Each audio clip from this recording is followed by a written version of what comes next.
അൽഹംദുലില്ലാഹി റബ്ബിൽ ആലമീൻ വസ്സലാത്തു വസ്സലാമു അലാ റസൂലിഹിൽ അമീൻ വഅലാ ആലിഹി വസ്ഹാബിഹി അജ്മഈൻ അമ്മാ ബഅദ്.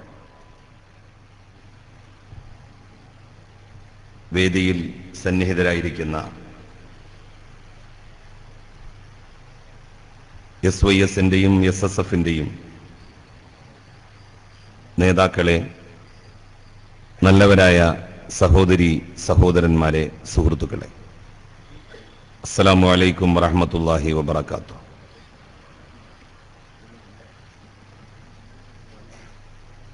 വിശുദ്ധ ഖുർആനിനെ ആസ്പദിച്ചുള്ള ഒരു സെമിനാറാണ് ഇവിടെ നടക്കുന്നത്.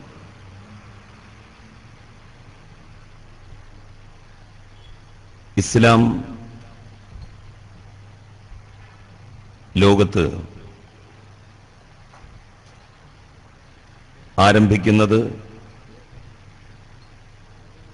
മനുഷ്യരാശിയുടെ സമാരംഭത്തോടുകൂടി തന്നെയാണ്. ആദ്യത്തെ മനുഷ്യനായിരുന്ന ആദം അലൈഹിസ്സലാം ഒരു പ്രവാചകൻ കൂടിയായിരുന്നു. 1,00,000-ലധികം പ്രവാചകന്മാർ വ്യത്യസ്ത കാലഘട്ടങ്ങളിൽ വ്യത്യസ്ത സമൂഹങ്ങളിൽ മനുഷ്യകുലത്തിന് മാർഗനിർദ്ദേശങ്ങളുമായി ജീവിത വഴികൾ ചൂണ്ടിക്കാണിച്ചു കൊടുത്തുകൊണ്ട് പ്രത്യക്ഷപ്പെടുകയുണ്ടായിട്ടുണ്ട്. അവരെല്ലാം അല്ലാഹുവിൽ നിന്ന് ദിവ്യ സന്ദേശങ്ങൾ വെളിപ്പെടുത്തപ്പെട്ടതിന്റെ പശ്ചാത്തലത്തിൽ ജനങ്ങളെ സച്ചരിതമായ മാർഗത്തിലൂടെ വഴി നടത്തിയിട്ടുള്ളവരാണ്.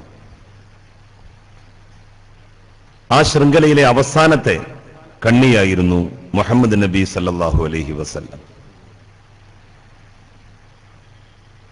നബി സല്ലല്ലാഹു അലൈഹി വസല്ലമക്ക് അവതീർണമായ വിശുദ്ധ ഗ്രന്ഥമാണ് വിശുദ്ധ ഖുർആൻ.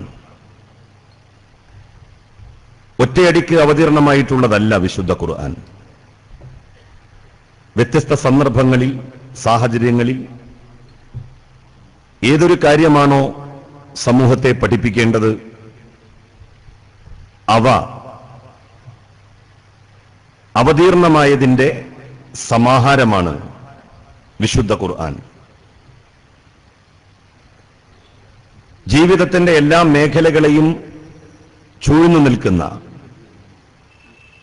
സമഗ്ര പ്രശ്നങ്ങളെയും പ്രതിപാദിക്കുന്നുണ്ട് ഈ ഗ്രന്ഥം. മുഹമ്മദ് നബിയുടെയും വിശുദ്ധ ഖുർആന്റെയും പ്രത്യേകത, മുഹമ്മദ് നബിയും വിശുദ്ധ ഖുർആനും തങ്ങളിലേക്ക് പരിമിതപ്പെടണം ലോകം എന്നല്ല പറഞ്ഞത്. ഖുർആന്റെ 2-ാമത്തെ അധ്യായത്തിൽ ആരാണ് വിശ്വാസി എന്ന് അസന്നിഗ്ധമായി പ്രഖ്യാപിക്കുന്നുണ്ട്. ഇന്നല്ലദീന യുഅ്മിനൂന ബിമാ ഉൻസില ഇലൈക വമാ ഉൻസില മിൻ ഖബ്ലിക. മുഹമ്മദേ, താങ്കൾക്ക് ഇറക്കപ്പെട്ട ഗ്രന്ഥത്തിൽ അവർ വിശ്വസിക്കുന്നു. അതുകൊണ്ട് നിർത്താമായിരുന്നു ഖുർആന്, പക്ഷെ അത് നിർത്തിയില്ല. വമാ ഉൻസില മിൻ ഖബ്ലിക, താങ്കൾക്ക് മുമ്പ് ഇറക്കപ്പെട്ട വേദഗ്രന്ഥങ്ങളിലും അവർ വിശ്വസിക്കുന്നു. വിശുദ്ധ ഖുർആന്റെ ഏറ്റവും വലിയ പ്രത്യേകതയും സവിശേഷതയും ഇതാണ്. എല്ലാ വേദഗ്രന്ഥങ്ങളെയും അംഗീകരിക്കുന്നു. 1,00,000-ലധികം വരുന്ന പ്രവാചകന്മാരെ അംഗീകരിക്കുന്നു. അവരുടെ അധ്യാപനങ്ങളെ ശരിവെക്കുന്നു. ഒരുപക്ഷെ ലോകത്തിലെ മറ്റു വേദഗ്രന്ഥങ്ങൾക്കൊന്നും അവകാശപ്പെടാൻ കഴിയാത്ത ഒരു സവിശേഷതയാണിത്. താങ്കൾക്ക് മുമ്പ് ഇറക്കപ്പെട്ട ഗ്രന്ഥങ്ങളിലും മുസ്ലിങ്ങൾ വിശ്വസിക്കുന്നു. അങ്ങനെയുള്ള ഒരാൾക്കേ മുസ്ലിമാകാൻ കഴിയൂ. വിശുദ്ധ ഖുർആനിൽ മാത്രം വിശ്വസിച്ചു എന്നുള്ളതുകൊണ്ട് ഒരാൾക്ക് മുസ്ലിമാകാനാവില്ല. മുഹമ്മദ് നബിയെ പ്രവാചകനായി അംഗീകരിക്കുകയും മൂസാ നബി അലൈഹിസ്സലാത്തു വസ്സലാമിനെയും ഇബ്രാഹിം നബി അലൈഹിസ്സലാത്തു വസ്സലാമിനെയും പ്രവാചകന്മാരായി അംഗീകരിക്കാതിരിക്കുകയും ചെയ്യുന്ന ഒരാൾക്ക് മുസ്ലിമാകാൻ സാധിക്കുമോ? ഇല്ല. അബ്രഹാം ഇബ്രാഹിം നബി അലൈഹിസ്സലാത്തു വസ്സലാം, ജീസസ് ക്രൈസ്റ്റ് ഈസാ നബി അലൈഹിസ്സലാത്തു വസ്സലാം, മോസസ് മൂസാ നബി അലൈഹിസ്സലാത്തു വസ്സലാം, ഇവരെയെല്ലാം പ്രവാചകന്മാരായി അംഗീകരിക്കുവാൻ മുസ്ലിങ്ങൾ ബാധ്യതപ്പെട്ടവരാണ് എന്നുള്ളത് മാത്രമല്ല, ഇവരെ ആരെയും ഇകഴ്ത്തി സംസാരിക്കാൻ പാടില്ല. എല്ലാ മതങ്ങളും വേദഗ്രന്ഥങ്ങളും പറയുക, ഞങ്ങളുടെ വേദഗ്രന്ഥത്തിൽ മാത്രം വിശ്വസിക്കൂ, ഞങ്ങളുടെ പ്രവാചകനിൽ മാത്രം നിങ്ങൾ വിശ്വസിക്കൂ എന്നാണ്. എന്നാൽ മുഹമ്മദ് നബി പറഞ്ഞത്, എന്നെ മാത്രം നിങ്ങൾ പ്രവാചകനായി അംഗീകരിച്ചതുകൊണ്ട് നിങ്ങൾക്ക് മുസ്ലിമാകാൻ കഴിയില്ല എന്നാണ്. ഖുർആൻ പറഞ്ഞത്, ഖുർആനിൽ മാത്രം വിശ്വസിച്ചു എന്നുള്ളത് കൊണ്ട് മുസ്ലിമാകാൻ ഒരാൾക്കുമാവില്ല എന്നാണ്. ഇന്നല്ലദീന യുഅ്മിനൂന ബിമാ ഉൻസില ഇലൈക വമാ ഉൻസില മിൻ ഖബ്ലിക, മുഹമ്മദേ താങ്കൾക്ക് ഇറക്കപ്പെട്ട ഗ്രന്ഥത്തിൽ അവർ വിശ്വസിച്ചിരിക്കുന്നു, താങ്കൾക്ക് മുമ്പ് ഇറക്കപ്പെട്ട ഗ്രന്ഥങ്ങളിലും അവർ വിശ്വസിക്കുന്നു. വിശ്വാസപരമായി എല്ലാ വേദഗ്രന്ഥങ്ങളും അംഗീകരിക്കുവാൻ അനുശാസിക്കപ്പെട്ടിട്ടുള്ളവരാണ് ഇസ്ലാം മതവിശ്വാസികൾ. എല്ലാറ്റിനെയും അംഗീകരിക്കുന്നവർക്ക് മാത്രമേ മാനവികതയെ ഉയർത്തിപ്പിടിക്കുവാൻ വേണ്ടി സാധിക്കുകയുള്ളൂ. വിശുദ്ധ ഖുർആൻ നൂറ്റാണ്ടുകളായിട്ട് യാതൊരു കലർപ്പുമില്ലാതെ, യാതൊരു ഇടപെടലുകൾക്കും വശപ്പെടാതെ അതിന്റെ സംശുദ്ധി കാത്തു സൂക്ഷിച്ച് നിൽക്കുന്നു.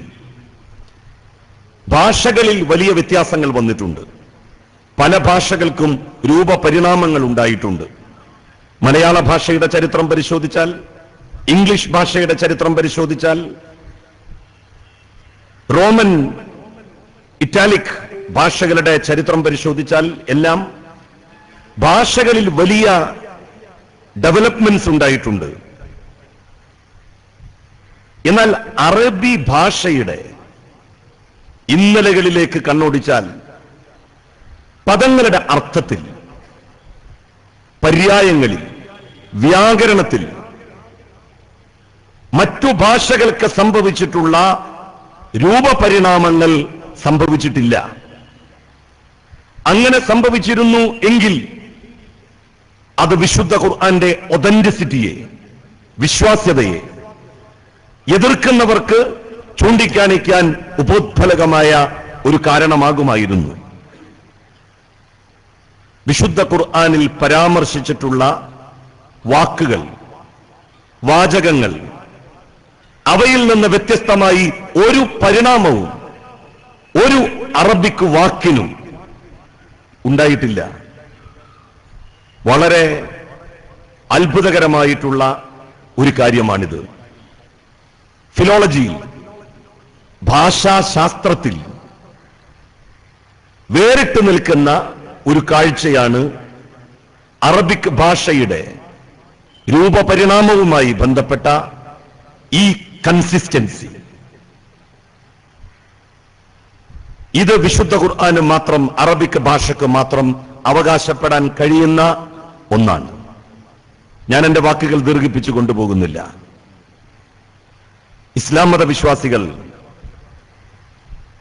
ലോകത്തെല്ലാവർക്കും സഹിഷ്ണുതയുടെയും സ്നേഹത്തിന്റെയും ഒക്കെ കാര്യത്തിൽ മാതൃകയാകേണ്ടവരാണ്. ഖുർആൻ അത് നമ്മെ ബോധ്യപ്പെടുത്തിയിട്ടുണ്ട്. വേദം ചുമക്കുന്ന കഴുതകളാവരുത് എന്ന് മുഹമ്മദ് മുസ്തഫ സല്ലല്ലാഹു അലൈഹി വസല്ലം വിവിധ സമൂഹങ്ങളെ ഉദ്ദേശിച്ചുകൊണ്ടാണ് പറഞ്ഞത്. വേദത്തിൽ എന്താണോ പറഞ്ഞിട്ടുള്ളത്, ആ വേദഗ്രന്ഥത്തിൽ പറഞ്ഞിട്ടുള്ളത് ജീവിതത്തിൽ പ്രാവർത്തികമാക്കുവാൻ സാധിക്കുന്ന ഒരു സമൂഹത്തിന് മാത്രമേ ജീവസുറ്റ ഒരു സമൂഹമായി മുന്നോട്ടു പോകാൻ കഴിയൂ. മറ്റിതര സമൂഹങ്ങൾ അവരുടെ വേദഗ്രന്ഥങ്ങളെ നിരാകരിക്കുകയും വേദഗ്രന്ഥങ്ങളിൽ പറഞ്ഞു എന്ന് പ്രചരിപ്പിക്കപ്പെട്ട വ്യാജമായിട്ടുള്ള കാര്യങ്ങളെ പുൽകുകയും ചെയ്തു. പറയുന്നത് പ്രാവർത്തികമാക്കാൻ അവർ തയ്യാറായില്ല. ഒരാശയത്തിന് ജീവൻ വെക്കുന്നത് ആ ആശയം പ്രാവർത്തികമാക്കപ്പെടുമ്പോഴാണ്. ഖുർആനിൽ പറഞ്ഞതൊക്കെ പ്രാക്ടിക്കലാക്കപ്പെട്ടിട്ടുണ്ട്, പ്രായോഗികവൽക്കരിക്കപ്പെട്ടിട്ടുണ്ട്. അതുകൊണ്ടാണ് പ്രയോഗവൽകൃതമായിട്ടുള്ള ആശയ സംഹിതയാണ് വിശുദ്ധ ഖുർആൻ എന്ന് ഖുർആനിനെ അപഗ്രഥിച്ചിട്ടുള്ള പണ്ഡിതന്മാർ അഭിപ്രായപ്പെട്ടിട്ടുള്ളത്. മുഹമ്മദ് മുസ്തഫ സല്ലല്ലാഹു അലൈഹി വസല്ലം ഹജ്ജത്തുൽ വദായിലെ പ്രസംഗത്തിൽ പറഞ്ഞ ഒരു വാചകം ഞാൻ ഉദ്ധരിച്ചുകൊണ്ട് അവസാനിപ്പിക്കുകയാണ്. ഈ ദിവസം പോലെ, ഈ മാസം പോലെ, വിശുദ്ധ കഅബാലയത്തെ ചൂണ്ടിക്കൊണ്ട് ഈ വിശുദ്ധ ഗേഹം പോലെ പരിശുദ്ധമാണ് മനുഷ്യരെ നിങ്ങളുടെ ജീവനും സ്വത്തും അഭിമാനവും. മനുഷ്യന്റെ അഭിമാനത്തിന് കഅബയോളം വിശുദ്ധി, മനുഷ്യന്റെ ജീവന് അറഫ ദിനത്തോളം പരിശുദ്ധി, മഹത്വം. മനുഷ്യന്റെ സ്വത്തിന് അവയെപ്പോലെ തന്നെ പരിപാവനത ഇസ്ലാം കൽപ്പിച്ചിരിക്കുന്നു. നമ്മളുടെ ചുറ്റുവട്ടത്ത് ജീവിക്കുന്ന ഒരു മനുഷ്യന്റെ അഭിമാനം ക്ഷതപ്പെടുത്തുമ്പോൾ നമ്മൾ മതത്തെയാണ് നിരാകരിക്കുന്നത്, നിന്ദിക്കുന്നത് എന്ന ഓർമ്മ വേണം നമുക്ക് ഓരോരുത്തർക്കും. നമ്മളുടെ ഒരു സുഹൃത്തിന്റെ, സഹോദരന്റെ ജീവൻ നമ്മൾ അപഹരിക്കുമ്പോ നാം നിന്ദിക്കുന്നതും അപഹരിക്കുന്നതും ഇസ്ലാമിന്റെ അന്തസത്തയെ ആണ് എന്ന് നാം ഓർക്കണം. അന്യായമായത് മറ്റുള്ളവരുടേത് നമ്മൾ നമ്മളുടെ വയറ്റിലാക്കുമ്പോൾ, നമ്മൾ നമ്മളുടേതാക്കുമ്പോൾ നമ്മൾ അവഗണിക്കുന്നതും ചവിട്ടിമെതിക്കുന്നതും ഇസ്ലാമിന്റെ ദർശനങ്ങളെയാണ്, വിശുദ്ധ ഖുർആന്റെ അധ്യാപനങ്ങളെയാണ് എന്ന ചിന്ത നമുക്ക് ഓരോരുത്തർക്കും ഉണ്ടാവണം. ഖുർആനിനെയും ഇസ്ലാമിന്റെ ആശയങ്ങളെയും പറയാൻ വേണ്ടി മാത്രമുള്ളതല്ല അത്.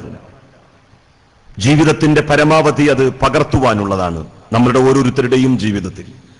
അങ്ങനെ പകർത്തി മുന്നോട്ട് പോകുവാൻ നമുക്ക് പ്രചോദനമാകട്ടെ ഇതുപോലെയുള്ള സെമിനാറുകളും കൂട്ടായ്മകളും എന്ന് അഭിപ്രായപ്പെട്ടുകൊണ്ട് ഈ സെമിനാറിനെ അഭിവാദ്യം ചെയ്തുകൊണ്ട് ഈ സെമിനാറിന്റെ ഔപചാരികമായിട്ടുള്ള തുടക്കം ഏറ്റവും അവസാനത്തിൽ ഗവർണേഴ്സ് പ്രോഗ്രാം പോലെ, പ്രസിഡൻഷ്യൽ പ്രോഗ്രാം പോലെ അള്ളാഹുവിന്റെ നാമത്തിൽ ബിസ്മില്ലാഹിർ റഹ്മാനിർ റഹീം എന്ന് ഉച്ചരിച്ച് നിർവഹിച്ചതായി അറിയിച്ച് ഞാൻ എന്റെ വാക്കുകൾ അവസാനിപ്പിക്കുന്നു.